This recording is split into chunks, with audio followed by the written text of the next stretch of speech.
Bienvenue dans ce nouvel épisode de Ça déborde, le podcast Nature Peinture qui t'aide à faire autrement, à devenir ta priorité et à prendre soin de toi sans culpabiliser. Je m'appelle Lucille, je suis psychopraticienne et ici je te parle de mon parcours, mes galères, mes réussites, mes coups de cœur, mes coups de gueule aussi et les clés qui m'ont aidé à avancer et que j'ai à cœur de partager avec toi. Pour que tu apprennes à mieux te connaître, à dépasser tes peurs et tes doutes, pour laisser enfin déborder pleinement qui tu es. Alors installe-toi confortablement et c'est parti. Bonne écoute! Et coucou! Comme tous les vendredis matins, je suis ravie de te retrouver pour ce tout dernier épisode de l'année 2024.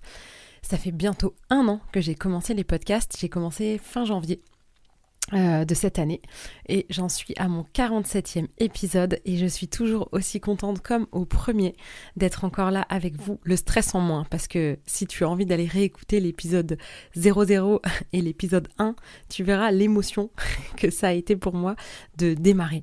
Mais je suis toujours aussi contente d'être là, même si maintenant c'est un vrai plaisir et qu'il n'y a même plus cette part de stress, c'est devenu que du bonheur. Alors, je vais pas faire hyper original pour ce dernier épisode de l'année et j'ai envie de faire un peu le bilan, de revenir sur mon année et de partager avec vous en fait les grandes lignes qui ont jalonné cette année. Si tu me suis sur Instagram, tu as suivi, tu découvriras pas grand chose parce que j'ai partagé un peu mon quotidien au fil de cette année qui a été waouh, intense, je crois qu'il n'y a pas d'autre mot. J'ai vraiment vécu des choses extraordinaires cette année et des choses terribles. Ça a été... Alors je vais encore pleurer, dis donc j'aurais beaucoup pleuré dans ce podcast. Ça a été une année machine à laver, il n'y a pas d'autre mot. Et à la fin de cette année qui s'allège enfin, je sens beaucoup plus de légèreté depuis octobre-novembre, on va dire. Là, on est arrivé fin décembre, on est autour de la période de Noël, selon quand tu écouteras ce podcast, pour te situer un petit peu. Les vacances de Noël ont commencé et voilà la période dans laquelle on est au moment où j'enregistre ce podcast. Et donc, c'est hyper important de faire des bilans. Pas forcément, on n'est pas obligé d'attendre chaque année, mais ne serait-ce que parfois chaque mois ou chaque semaine, ou parfois il y a des pratiques de journaling qui vont te dire de faire une sorte de mini-bilan, ne serait-ce que chaque jour, et de penser à 3 choses qui ont été agréables dans ta journée, 3 choses pour lesquelles tu es reconnaissante. Ça a l'air cucu comme ça, hein. Mais c'est apprendre à faire l'effort de focaliser sur ce qui est positif, parce que souvent le cerveau a tendance à retenir ce qui est négatif ou inconfortable. Pourquoi ? Tout simplement pour nous protéger en fait, pour nous mettre en alerte et essayer de nous préserver. Et donc je crois, alors ça se trouve je dis des grosses conneries, mais il me semble avoir entendu ça, que on a tendance, enfin le cerveau en tout cas, pas on, le cerveau a tendance à retenir plutôt ce qui a fait peur, ce qui s'est mal passé, pour justement nous préserver, que ça recommence, ou voilà, c'est un mécanisme de protection, on va dire. Et c'est pas toujours si simple. Après, il y a des gens plus optimistes que d'autres, et les optimistes sont des gens qui font durer, on va dire, les bons moments, quand les pessimistes sont ceux qui font durer les moments plutôt mauvais. Même si je suis pas fan du côté bon, mauvais, parce que ça veut pas dire la même chose pour tout le monde, mais en tout cas des moments qu'on a vécu de manière agréable ou de manière plutôt douloureuse. Donc c'est toujours intéressant de regarder aussi parfois ce qui a pu se passer. J'ai fait une rétrospective de mon mois de novembre, comme on a vu beaucoup là sur Instagram, en prenant une dizaine de photos de mon mois de novembre, et rien que d'avoir re-regardé ma pellicule du mois de novembre, c'est comme si je l'avais revécu et de me dire « Waouh, il était cool ce mois en fait !» Et ça m'a fait plaisir, c'est quelque chose que je referai. Je préparerai un post pour terminer le mois de décembre et je pense que ce sera un petit rendez-vous mensuel où je mettrai un peu les photos qui jalonnent, et c'est vrai, qui jalonnent le mois qui vient de s'écouler. Et c'est vraiment un exercice que tu peux faire toi aussi. Tu verras que c'est assez agréable, enfin si t'es quelqu'un qui fait des photos, sinon c'est pas par les photos. Je sais que je regarde aussi beaucoup mon agenda parce que je note absolument tout. dans mon agenda, les moments, les rendez-vous de boulot, mais aussi les choses perso, quand on a du monde à dîner ou quand on est invité quelque part, je note tout. Et du coup, j'aime bien regarder de temps en temps mon agenda et re-regarder ce qui s'est passé pour pas des fois passer trop vite sur les moments qui étaient chouettes et aussi de se rendre compte de tout ce qui existe déjà. Ça veut pas dire qu'il faut s'en contenter, qu'on n'a pas le droit de pas être bien dans son quotidien ou dans sa vie alors qu'il y a déjà plein de belles choses dedans, parce que ça arrive tous les jours. Il n'y a pas de tu devrais être heureux ou heureuse parce que si tu sais bien que dans ta situation, de ta vie, il y a des gens qui en rêveraient et toi tu te plains. Moi je trouve qu'on a aussi le droit. C'est pas parce que tout a l'air de convenir sur le papier qu'on n'a pas le droit d'avoir des difficultés à l'intérieur. Et c'est important de s'autoriser. Après, l'idée c'est pas de rester dedans, mais c'est aussi au même titre que c'est important de faire de la place aux choses qui peuvent être difficiles, et ça peu importe le contexte, même si à l'extérieur c'est cool.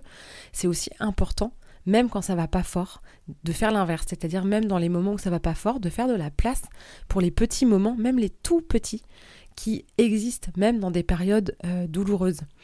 Donc c'est important comme ça de savoir encore une fois trouver un équilibre. Alors la semaine dernière je parlais plutôt d'équilibre entre yin et yang, entre faire et laisser faire, mais c'est aussi entre agréable, désagréable, et que de la même manière que le yin et le yang, si tu prends le symbole noir et blanc là, avec ces deux espèces de virgules qui s'entremêlent, il y a un rond noir dans le blanc et un rond blanc dans le noir. Pourquoi ? Parce que il y a toujours en fait une forme de de mélange, pas forcément de mélange, mais de choses qui existent en même temps, au même moment, et qui peuvent être totalement contradictoires.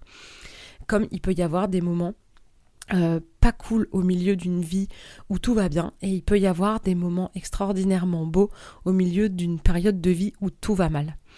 Donc voilà, c'est important de faire ça, et je t'invite à faire le bilan, toi, de ton année, et d'essayer de te souvenir, de noter un peu ce qui a pu se passer dans ton année, les moments forts, parce que tu verras que tu seras surprise et surpris de tout le chemin que tu as pu parcourir, de tout ce que tu as traversé, et d'être fier de tout ce que tu as justement traversé. Je sais que pour beaucoup, l'année 2024 a été hyper éprouvante, et moi la première, j'ai pas du tout été épargnée par cette année 2024, à tel point que là je t'avouerai que 2025, je n'attends rien du tout.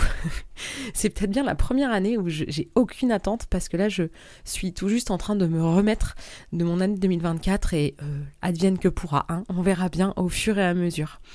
Donc voilà pour cette petite introduction. Et puis, je vais revenir sur mon année. Alors, en janvier 2024, je vais te faire que les grandes lignes, parce que sinon, je vais t'épargner les détails, parce qu'alors là, je peux te faire un épisode qui dure 3 jours. Je vais me contenter des faits marquants, t'inquiète pas. Alors cette année 2024, elle a commencé justement en janvier avec ma formation pour faire mon podcast auprès de Juno. Sa page Instagram, c'est Juno Audio, si tu veux aller le suivre. C'est un mec super inspirant et qui est vraiment d'une grande aide, et c'est vraiment quelqu'un qui booste. Et sa formation à l'époque, parce qu'elle a changé de forme, elle a évolué dans son format. Mais à l'époque, c'était une journée en présentiel, et la promesse, c'était que on commençait à 9h le matin et qu'à 17h le soir, on avait un épisode en ligne. Et c'est ce qui s'est passé, c'est ce qu'on a fait. Et donc mon épisode 00, l'épisode manifeste, qui en une dizaine de minutes explique ce que je fous là, avec ma voix dans un micro, a été faite le jour même de la formation. Et donc l'année 2024 a démarré sur la naissance de ce podcast, qui était un projet qui me tenait à cœur et que je voyais plutôt comme un rêve. Ça faisait 3 ans que je disais « Ah, ce serait cool de faire un podcast, un jour je ferai un podcast », comme j'ai tendance à dire qu'un jour je lirai un livre. J'ai déjà lu des livres dans ma vie. Que j'écrirai un livre. J'en ai déjà écrit, tu me diras, mon livre de Lily, qui est mon mémoire, mais c'était dans le cadre d'un mémoire. Alors ça, il n'empêche que c'est un livre et que je l'ai publié. D'ailleurs, si tu veux l'acheter, si tu veux te le procurer, c'est un livre pour enfants qui parle de la spirale dynamique, qui est un outil d'accompagnement que moi, en tout cas, j'utilise dans l'accompagnement thérapeutique, et que j'ai raconté sous les traits d'une petite méduse qui s'appelle Lily. Donc, c'est une histoire pour enfants, mais comme toutes les histoires pour enfants, c'est évidemment destiné à tous les âges, même les adultes. Donc, je te mettrai le lien dans la description de l'épisode si jamais tu veux te le procurer. Donc bref, cette idée de podcast était un peu comme un rêve, de me dire ce serait trop bien, mais avec, tu sais, ce petit truc qui te dit non mais... Enfin, en vrai, ça arrive pas, quoi. Comme si on disait, tiens, je veux être comédienne un jour, et puis en fait, tout en se disant, je peux pas, et puis un jour, si c'est vraiment ton truc, t'y vas, quoi. Bah, ça me faisait un peu ça, quelque chose d'inaccessible, et en même temps, c'était un rêve qui restait dans ma tête, dans ma tête, dans ma tête. Et puis, bah, il m'a fallu 3 ans, et l'intervention de cette formation auprès de Julien, pour créer mon podcast, et ça a été un moment hyper fort de mon année qui commençait sur quelque chose de chouette. Le mois de février a commencé à donner le ton qui est plus représentatif de la globalité de mon année. Je me suis fait opérer. J'avais des problèmes de santé. Je me suis fait opérer au courant février. J'ai pris quelques jours d'arrêt quand même pour me reposer, mais ça a été un mois qui a tourné beaucoup autour de ça, autour du stress avant l'opération, de pendant l'opération, et puis des quelques jours après. Alors j'ai eu beaucoup de soutien, j'ai une amie qui m'avait obligée à prendre une journée complète à rien faire, et qui, pour en être sûre, avait posé sa journée pour moi. Hein, bisous mon Alexia. Et on a passé la journée à regarder des films au chaud sous des plaids avec le feu de cheminée, et elle m'a chouchoutée comme jamais, c'était extraordinaire. Et puis, il y a eu des moments aussi chouettes dans ce mois-là, mais le cœur de ce mois de février a été mes soucis de santé et cette opération. Donc, c'était compliqué.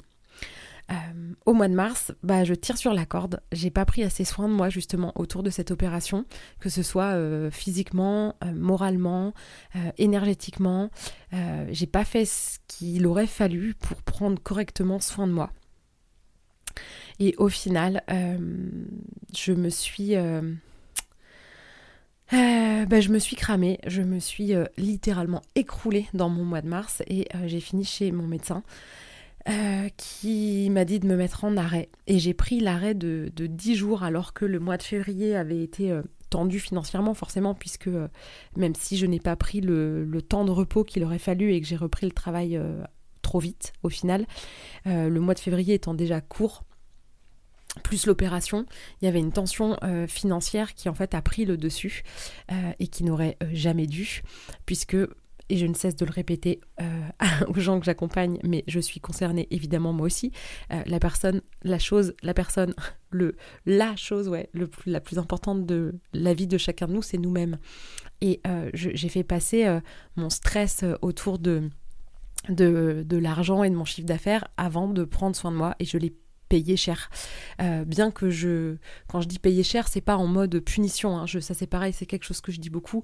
Je crois pas que la vie marche en punition, récompense, genre t'as bien fait les devoirs que la vie te donne, alors t'es récompensé, ou tu échoues à ton devoir que la vie t'a donné, donc tu es puni. C'est pas ça.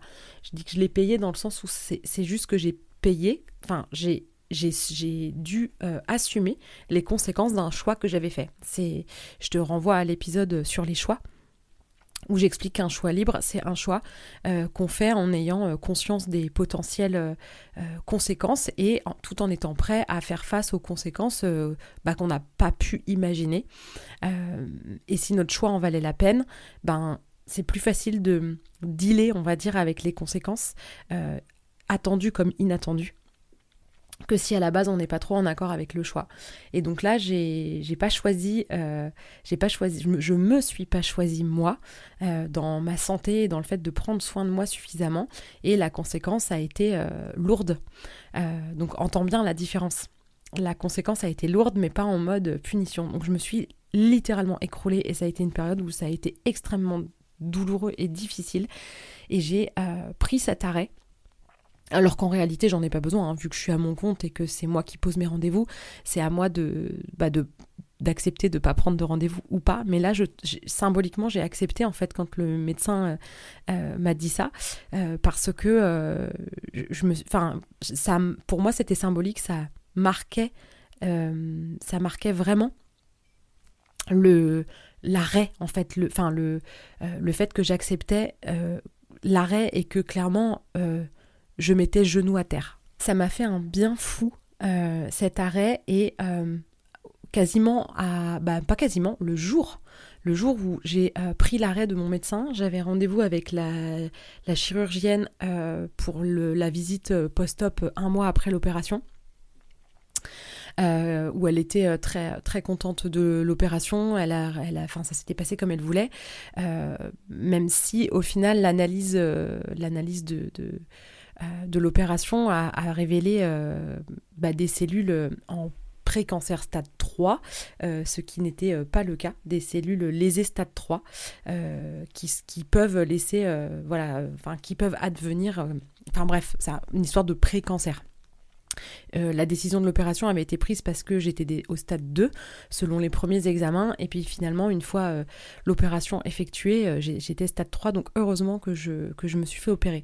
Mais même une fois l'opération passée, je devais attendre 6 mois pour refaire un bilan, pour savoir où j'en étais de ça, et si c'était vraiment derrière moi ou si je restais sous surveillance. Donc j'ai vécu pendant 6 mois, à partir du mois de février, avec une épée de Damoclès au-dessus de la tête, plus ou moins présente dans ma conscience.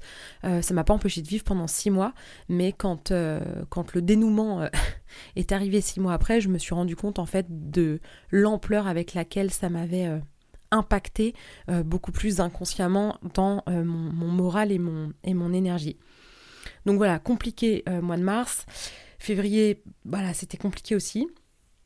En avril, petite respiration. Je me suis choisie, et la conséquence automatique, enfin franchement c'était de l'ordre de ce que moi j'appelle la magie. C'était magique tellement c'était instantané.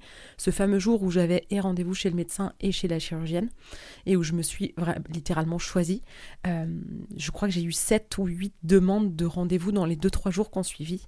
Et sur le mois d'avril, bien qu'avec une partie en arrêt, j'ai fait le plus gros chiffre d'affaires depuis le début de mon activité. Et pour moi, j'ai vraiment vu le signe que si je prends pas soin de moi, parce que finalement, mon outil de travail le plus important, c'est moi-même. Si je suis pas en pleine forme, si je suis pas dans une bonne énergie, j'ai forcément moins d'énergie à apporter aux gens que j'accompagne. J'ai moins de disponibilité. Et c'est comme si la vie, en fait, se mettait au diapason de cette énergie, et que quand j'ai pas beaucoup de jus, c'est comme si tout seul, mon agenda s'adaptait à ça, et mes rendez-vous dégringolent. Et quand je suis en pleine forme et que j'ai bien pris soin de moi, c'est comme si c'était magique, mon agenda se remplit parce que j'ai énormément d'énergie à revendre, en gros d'énergie à distribuer. Et dans l'accompagnement que je suis en train de faire avec Tiffaine sur l'entrepreneuriat, elle dit on ne peut offrir que ce qu'on a en abondance. Et en fait, si j'ai de l'énergie en abondance parce que je me fais passer d'abord, parce que je suis ma priorité, que ma santé est ma priorité, que mon moral est ma priorité, que mon énergie est ma priorité, et bien du coup, j'ai beaucoup d'énergie à redonner aux autres. C'est en ça où je dis toujours que faire pour soi, ça ne veut pas dire faire contre les autres, mais au contraire même. Et là, j'ai vraiment vu... matériellement, j'ai envie de dire, avec des exemples concrets entre février et mars, où je me suis pas respectée, il n'y a pas d'autre mot en fait, je me suis pas respectée dans ma douleur, dans ma peur, dans tout ce processus en fait de maladie, de stress, d'opération, d'hôpitaux, c'est compliqué quand même, c'est lourd, hein. Je me suis pas du tout respectée là-dedans, et mon agenda, mes rendez-vous n'ont fait que dégringoler, et février et mars ça a été une chute de mon chiffre d'affaires, mais comme j'avais jamais vécu, hein. Et en avril, parce que malgré tout ça, je me suis dit non mais là je peux plus en fait, je me choisis moi, et je sais pas comment je ferai financièrement, mais là je me choisis moi, et en fait, juste le mois suivant, hop, j'ai passé un palier de chiffre d'affaires. C'était assez impressionnant, c'était presque automatique. En tout cas, moi, c'est de cette manière-là que je l'ai traversé. Donc, ce mois d'avril comme une respiration, parce que voilà, j'ai beaucoup de rendez-vous, je travaille beaucoup pour le coup, mais j'étais vraiment en pleine forme. On est allé à Ouessant, j'avais jamais mis les pieds sur Ouessant, qui est une île... au large de Brest, et on a fait une retraite au mois de mai, et donc on est parti avec Yann et Alexia en avril pour faire une journée de reconnaissance. Mon Dieu, on y est allé sous une tempête, on s'est pris de la flotte, je saurais même pas te décrire, toi, j'ai du mal à trouver les mots, l'état dans lequel on était après avoir passé la journée sur Ouessant, mon Dieu, le temps était épouvantable. Mais en même temps, c'était une journée intense, tout comme l'île d'Ouessant, finalement à l'image de cette île. Et c'était un chouette moment. Ça fait partie de ces moments particuliers que le travail et la vie que j'ai décidé de me créer m'offrent et pour lesquels je suis infiniment reconnaissante. J'avais aussi gagné un coaching ce mois-ci avec Juno, justement de Juno Audio. Une journée entière où, pendant cette journée qui a eu lieu au mois d'avril, j'ai rencontré toute une petite clique de petites nanas adorables et qui sont toujours dans ma vie aujourd'hui pour différentes raisons. Et c'est vraiment des beaux cadeaux. Et ça, c'était aussi dans mon mois d'avril. C'était vraiment hyper chouette. Et puis, je me suis fait une petite virée à Paris avec une amie très chère qui s'est mariée cette année, dont j'étais la témoin. Et avec une autre des témoins, on est parti à Paris pour l'aider à choisir sa robe de mariée. Et c'était c'était 2 petits jours, une petite échappée entre copines à choisir une robe de mariée. Et c'était chouette. Donc ce mois d'avril a été une forme de respiration. Et heureusement que j'en ai profité. Je vais y arriver. Parce que le mois de mai a été une véritable tempête. Je suis littéralement passée dans une machine à laver entre mai et juin. Ça a été un truc de fou. Ça a été d'une intensité. Pourtant, Dieu sait si je suis habituée à l'intensité, hein, mais là, ce mois de mai, là, waouh, il a battu les records. Je vais y arriver. On a commencé le mois de mai par un week-end de 5 jours. Il y avait le pont là avec le 8 mai. Et donc on est parti... c'était du mardi jusqu'au dimanche. On est parti en camping-car avec mon mari et mes 2 enfants. On est partis tous les 4, on s'est fait une petite virée en Bretagne, on est allé à Brocéliande, on est allé à Loéac voir le musée de l'automobile et le circuit avec ma fille et mon mari qui sont totalement fans de Formule 1 et de voitures. On est allé à Brocéliande pour la sorcière que je suis, j'avais quand même jamais mis les pieds à Brocéliande, franchement, il était temps. Il a fait un temps extraordinaire, ce qui était bienvenu parce que le printemps avait été pas terrible jusque-là. Et là, il y a eu 5 jours, mais d'un temps incroyable. Ensuite, on s'est rejoint sur le lac de Guerlédan avec mes frères et sœurs, mes beaux-frères, belles-sœurs, mes neveux, nièces et un couple d'amis où on a fêté l'anniversaire de notre ami. On a fêté ça, avec toute une armée de camping-cars sur le bord du lac de Guerlédan et ça a été une parenthèse mais extraordinaire. À la suite de ce week-end-là, le 13 mai, j'ai eu 40 ans. Je m'étais gardé cette journée pour moi. J'avais pris aucun rendez-vous de boulot. Le seul rendez-vous que j'avais, c'est que j'ai enregistré un podcast en duo avec Julien, justement de Juno Audio, avec qui j'avais fait... mon accompagnement et l'accompagnement à la création de podcast en tout cas et voilà, c'était la seule chose que j'avais prévue pour cette journée que je m'étais réservée. Et puis on a fêté mes 40 ans en famille. On avait prévu, on est de la même année avec mon mari et du coup, vu qu'on avait 40 ans tous les deux la même année, moi en mai et lui en juillet, on s'était dit qu'on fêterait nos 40 ans ensemble et qu'on ferait une grosse fiesta dans le mois de juillet, dans l'été, avec nos amis. Mais j'ai eu envie, et je m'en remercie tellement, j'ai eu envie de faire mes 40 ans à moi, sans attendre forcément qu'on le fête en duo dans l'été. Et donc on a fait mes 40 ans dans ma famille avec mes grands-parents. Et quelques jours plus tard, ma grand-mère est décédée du coup. Oh la vache, bon, c'est toujours pas simple d'en parler. Il y a des jours ça va, hein, mais... Donc c'était un décès très soudain, le jour de la fête des mères. J'étais en train de préparer mes affaires, c'était un dimanche du coup. J'étais en train de préparer mes affaires pour notre retraite à Ouessant qui commençait le lundi jusqu'au mercredi avec Yann et Alexia. Et en fait, j'ai appris le décès de ma grand-mère en début d'après-midi. qui était complètement soudain, ça m'a terrassée, je peux pas dire autrement.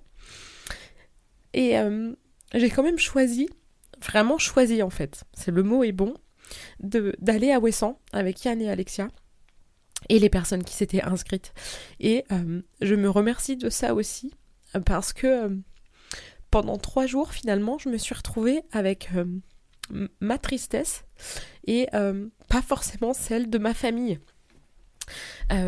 Et ça m'a fait une respiration qui m'a permis de réatterrir. Et finalement, cette retraite à Ouessant, ça a été un des trucs aussi les plus beaux de mon année. C'était, on avait organisé une magnifique retraite, franchement, sans vouloir nous lancer de fleurs. Avec Yann et Alexia, on avait beaucoup bossé. Et on avait vraiment prévu un chouette programme pour ces 3 jours sur cette île incroyable. Et ça a été des moments extraordinaires. Je vais pas raconter Ouessant ici, je pourrais faire un épisode dédié à ça éventuellement pour raconter un peu cette retraite telle qu'on l'a vécue. Ça a été un moment incroyable. Et le mercredi soir, on est revenu de Ouessant et on est parti pour Trébeurdin, dans ma famille, pour l'enterrement de ma grand-mère. Et on a passé du jeudi jusqu'au dimanche en fait en famille avec mes cousins qui étaient venus des 4 coins de la France. Et on s'est rendu compte qu'on avait quand même la chance d'avoir une famille extraordinaire et très aimante et très, très grande et très soutenante. Et on a passé des moments en famille fabuleux en fait. Et c'était aussi rempli de joie et d'amour que d'une infinie tristesse. C'est pour ça que je te dis que c'était vraiment une machine à laver. Hein. J'ai fait des ups et des downs d'une ampleur époustouflante sur ce mois de mai. Et puis le mois de juin, avec tout autant à enchaîner avec tout autant de hauts et de bas, le début juin, ça a été le début de mon projet caravane. J'ai trouvé ma caravane début juin, je suis allée la chercher et j'ai lancé mon projet de campagne Kengo. C'était une campagne participative pour aider à financer en fait l'achat et les travaux de rénovation de la caravane. Donc mon mois de juin, il a été vraiment rythmé par ça. J'ai retapé ma caravane tout au long du mois, tout en gérant ma campagne Kengo. Et ça a été vraiment une aventure extraordinaire. J'ai reçu du soutien, mais bien au-delà de ce que j'aurais cru. J'ai très très vite atteint l'argent dont j'avais besoin en fait pour mon projet, et j'ai même dépassé la somme attendue, et donc j'ai vraiment pu aller au bout de mon projet grâce à tout cet argent, grâce à tous ces dons. J'ai pris un grand plaisir à faire les contreparties qui avaient été choisies. J'ai pas encore tout à fait fini d'ailleurs toutes les contreparties, et si tu fais partie de ceux qui ont contribué et qui n'ont pas encore eu leur rendez-vous ou leur tirage de tarot, je vous ai pas oublié. Mais je ne sais pas pourquoi, surtout pour les tirages de tarot, il y a des moments où je sens que parfois je me mets devant ma feuille en me disant tiens, il me reste cela à faire, et il y a quelque chose qui bloque, comme si c'était pas le moment. Il y a certaines personnes qui m'ont demandé le message qu'ils avaient besoin d'entendre sans me poser de questions en particulier. Et en fait, c'est comme si le moment n'était pas venu encore pour certains. Donc j'accepte ça, et voilà, si tu attends encore ton tirage, sache que je ne t'ai pas oublié. Donc ça a été un super projet et vraiment des grandes joies qui s'est étalé de début juin jusqu'à mi-juillet. Et vraiment, ça a rythmé mon mois de juin, et c'était génial. Mais j'ai bien dit que c'était une machine à laver. 10 jours après ma grand-mère, c'est Napoléon, mon chat. Si tu me suis sur Instagram, tu as forcément vu Napoléon des dizaines de fois, qui était très très présent dans nos vies, et qui, pareil, aussi soudainement que ma grand-mère, du jour au lendemain, s'est éteint de manière soudaine, et ça a été le choc. Pas encore remise du premier choc, en voilà un deuxième. Et j'ai continué comme ça, c'est hauts et c'est bas, entre mai et juin, ça a été éprouvant. C'était vraiment un truc de dingue. Et puis le mois de juin, ça a aussi été le mois où j'ai rencontré Eugénie, Alors Eugénie, c'est la chérie de Julien, dont je n'arrête pas de parler. Du coup, je suis en train de me rendre compte en faisant mon épisode que Julien a été très présent dans mon année et qui m'a apporté différentes choses. Et donc Eugénie, c'est son amoureuse. Et je l'avais rencontrée parce qu'elle aussi a fait la formation de Julien. Et en fait, on s'est mis à échanger sur Instagram autour de cette formation-là. Et il y a une réelle amitié qui a émergé de ça. Et lors d'une après-midi où on a fait de l'aquarelle avec mon amie Anne-Laure qui, quand je perdais ma grand-mère, perdait son père et sa meilleure amie. Donc on était dans un état toutes les deux. Et on s'est offert un après-midi ressourcement où on a fait un atelier d'aquarelle chez une des jeunes femmes justement de ce fameux coaching gagné en avril, où mon amie a gagné aussi avec moi. Et on s'est retrouvés donc toutes les deux chez cette fille-là. Et en fait, Julien est venu nous voir et il est venu avec Eugénie. Et donc j'ai rencontré cette femme extraordinaire. Je pourrais te mettre le lien de son Instagram aussi dans la description parce que c'est une coach d'anglais pleine de douceur, de magie. Et je l'écouterai parler des heures. Elle a un podcast, ils ont un podcast en duo aussi. Enfin bref, ils font plein de choses tous les deux. C'est un couple juste génial et j'étais trop contente de la rencontrer en vrai. Donc voilà ce mois de juin qui était tout aussi machine à laver, avec des grands moments et avec quand même le contre-coup du décès de ma grand-mère, le décès de mon chat, plus toute cette tension autour de ma santé. Donc c'était quand même, voilà, le mois de mai et le mois de juin ont été quand même une apothéose dans l'intensité. Ensuite arrive le mois de juillet où là j'emménage dans ma caravane et où je crois que c'était le 4 juillet de mémoire, je fais ma toute première consultation dans ma caravane et ça a été un engouement. C'est toujours d'ailleurs, ma caravane me plaît, je suis tellement bien dedans. Ça devait être un bureau annexe juste pour l'été, puisque comme je travaille depuis chez moi, l'été c'est les vacances scolaires, j'ai 2 enfants, des ados qui sont capables de se gérer tout seuls, c'est pas tant le problème, mais ils sont dans la maison et la configuration de la maison n'est pas compatible avec le fait que je travaille et qu'il y ait du monde dans la maison. Donc la caravane c'était surtout pour ça, pour pouvoir travailler les vacances scolaires de toute l'année et éventuellement si je prenais des rendez-vous le soir quand ils sont rentrés du collège. Et puis en fait, je me suis sentie tellement bien dans cette caravane que figure-toi que j'y suis toujours en cette fin décembre. Alors peut-être que pour janvier et février, je vais devoir rapatrier dans mon cabinet, dans la maison pour le gros de la journée et vraiment pour les rendez-vous du soir quand ma petite famille est revenue dans la maison. Mais je crois que je vais pas pouvoir chauffer du matin au soir ma pauvre petite caravane pas très bien isolée, mais dans laquelle je me sens hyper bien. Donc voilà, le début de mon aventure concrète de travailler. Tout le mois de juin, j'ai travaillé pour ma caravane. Je l'ai retapé, j'ai tout fait moi-même. J'ai adoré faire ça. J'ai tout fait. J'ai peint, j'ai fait les rideaux, j'ai fait la déco, j'ai fait le bureau, j'ai posé le sol, j'ai fait la peinture extérieure, les joints. J'ai tout fait. J'ai tellement adoré. Et en juillet, j'ai vraiment travaillé dedans, et non plus dessus, mais dedans. Et vraiment, c'était trop chouette. Et puis, il y a eu le Festidreuse, qui est un festival de musique qui a lieu à Fouesnant, qui est de plus en plus gros. Et c'était la 2e année où on était bénévole avec nos enfants. Et c'est toujours une aventure hyper chouette. Et puis, on a fêté nos fameux 40 ans avec nos amis. C'était vraiment un super moment où on était entourés et c'était chouette malgré le temps de merde. Ah, on y a cru que le 20 juillet on arriverait à faire une fiesta, mais non, on s'est pris la flotte toute la journée. On était déguisés en pirates, mais c'était vraiment un chouette week-end en fait. On a étalé ça du vendredi soir jusqu'au dimanche et c'était génial de fêter nos 40 ans comme ça.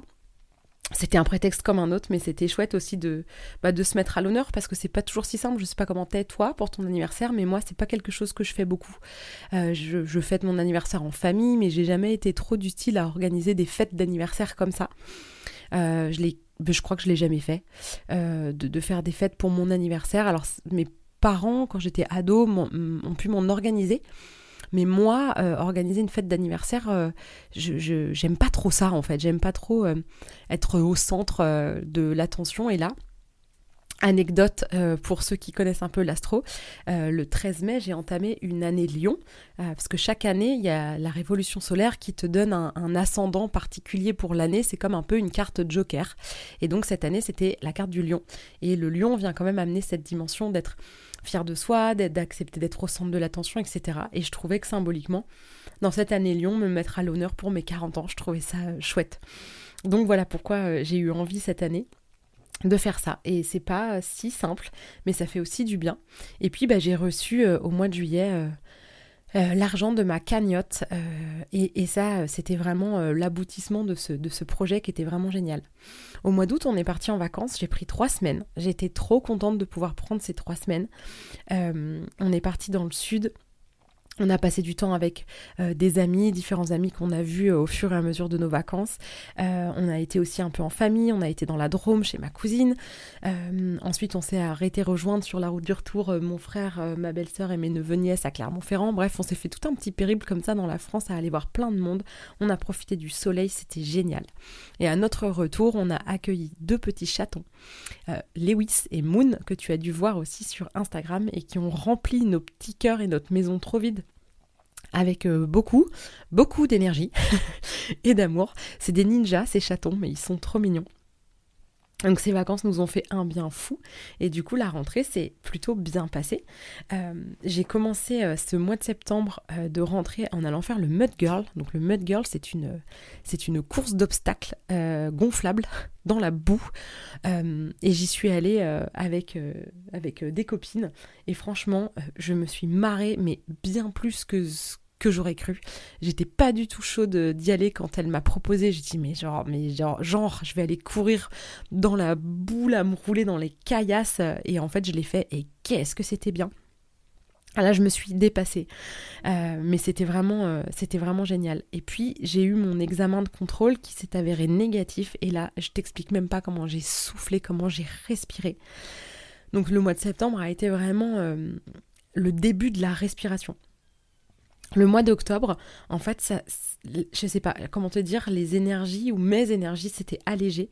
Et en fait, on a eu un mois d'octobre extrêmement sociable, festif. On a eu le mariage, les 2 mariages de mon ami avec qui j'étais allée à Paris, justement, qui a fait son mariage civil et son mariage en mode grosse fiesta à 15 jours d'intervalle. Donc on a eu ces deux événements-là où on a ri, on a fait la fête, c'était extraordinaire.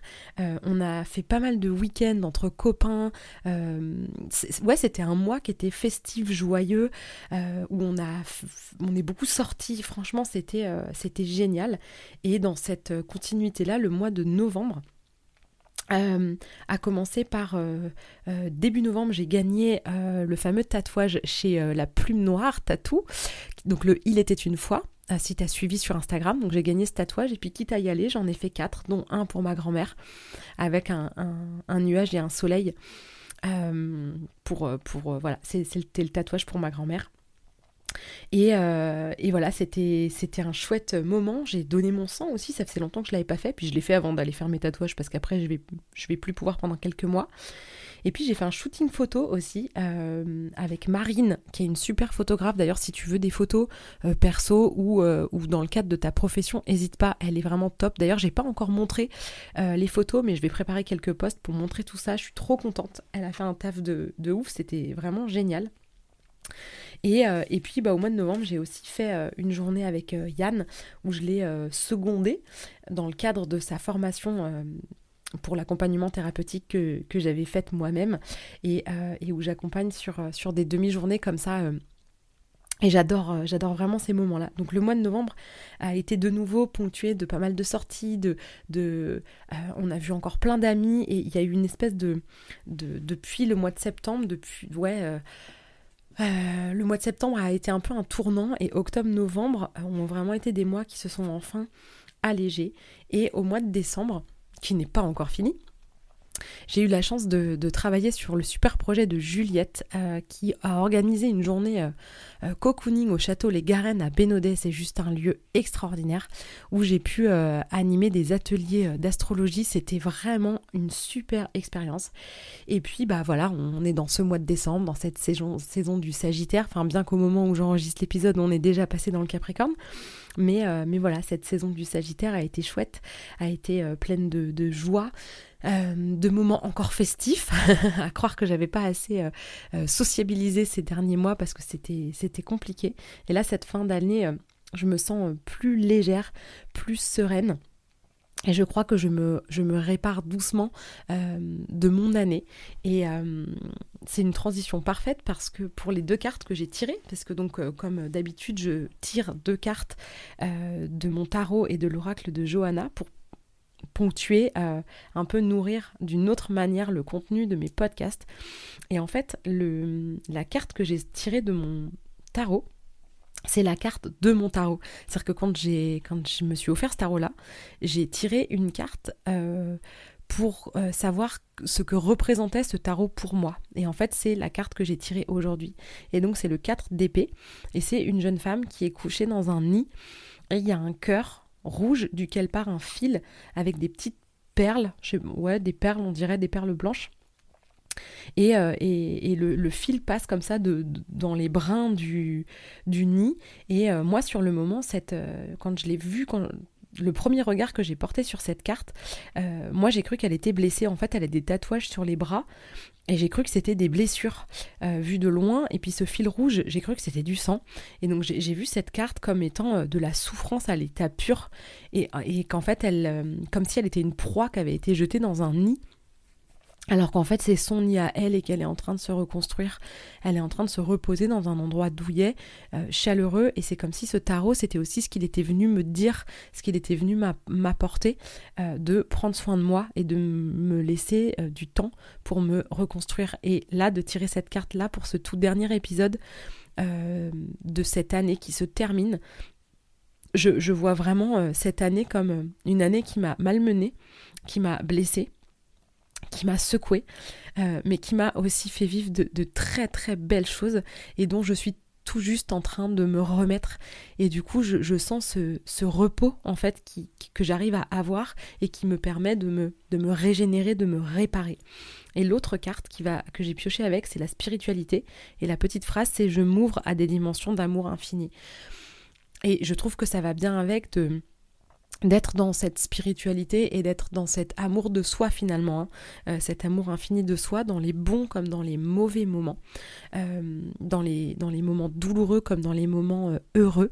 Et j'ai pu vraiment expérimenter dans ma chair et dans mes corps subtils ou mon corps réel, vraiment que les plus beaux moments naissent aussi des pires. Et donc voilà, je termine cette année beaucoup plus légère qu'elle n'a commencé, après être littéralement passée dans une machine à laver et d'avoir refait le tour de mon année à travers ce carnet. Je sais même plus si je l'ai dit au début de l'épisode, mais j'ai un carnet dans lequel sur chaque une page je note en fait le mois et je mets des petites dates, les dates comme ça de choses qu'il y a pu avoir dans le mois, en perso, en pro, peu importe. Et là j'ai feuilleté ce carnet en fait pour regarder un peu comment s'était déroulée mon année, dans quel ordre. Et c'est là où je me suis rendu compte de l'intensité de mon mois de mai et de mon mois de juin. Et je trouve que de pouvoir faire un peu un bilan comme ça, c'est quelque chose de précieux. Donc n'hésite pas, si tu veux pouvoir faire des choses comme ça, c'est vraiment des choses qui peuvent t'apporter au quotidien.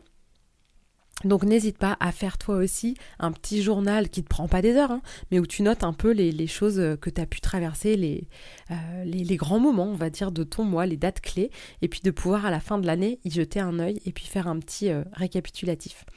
Je crois que ça va être l'épisode le plus long que j'ai jamais fait. J'ai débordé, étonnant.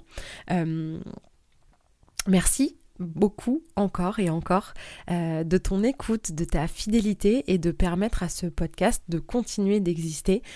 Vous êtes de plus en plus nombreux et nombreuses chaque semaine et j'ai de plus en plus de retours qui sont extrêmement touchants et je suis vraiment ravie de savoir que ça vous apporte.